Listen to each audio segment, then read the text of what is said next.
Les affamés et les assoiffés. Psaume 42, les versets 1 et 2. Comme un cerf qui soupire après l'eau des ruisseaux, de même, je soupire après toi, ô mon Dieu. J'ai soif de Dieu, du Dieu vivant. Quand pourrais-je venir et me présenter devant Dieu?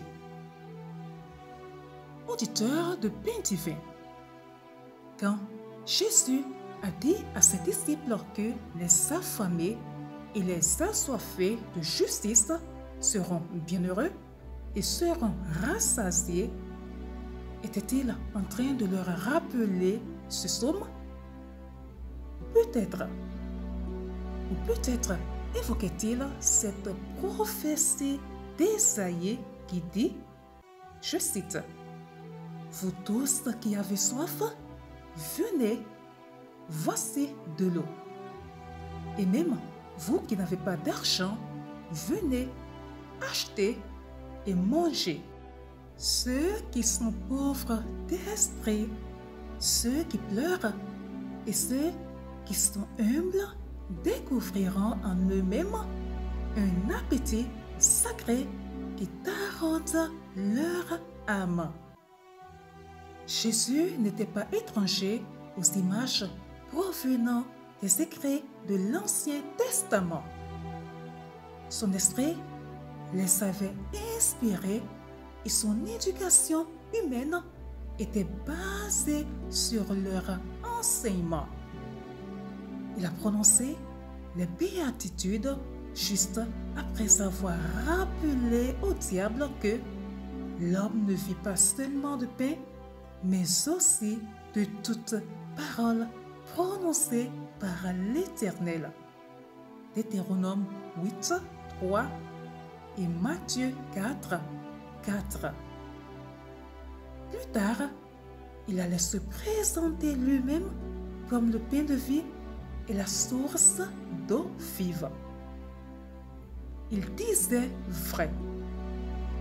Tous les affamés et tous les assoiffés peuvent trouver satisfaction en lui, encore aujourd'hui.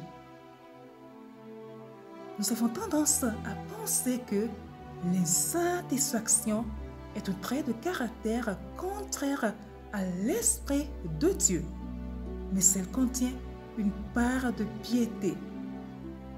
L'âme insatisfaite, c'est qu'il manque quelque chose au fond de notre être. Elle a conscience de ce vide qu'ont mentionné Saint Augustin, Blaise Pascal et beaucoup d'autres. Un vide en forme de Dieu dans le cœur de chaque homme.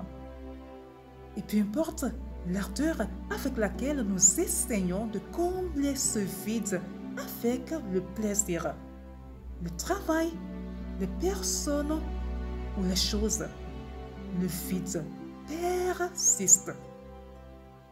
Notre être a été taillé pour Dieu et seul Dieu peut le combler.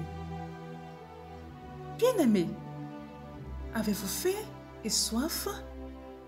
Ne faites pas l'erreur d'essayer de satisfaire vos envies avec des choses sans valeur. Dieu seul peut efficacement remplir votre cœur.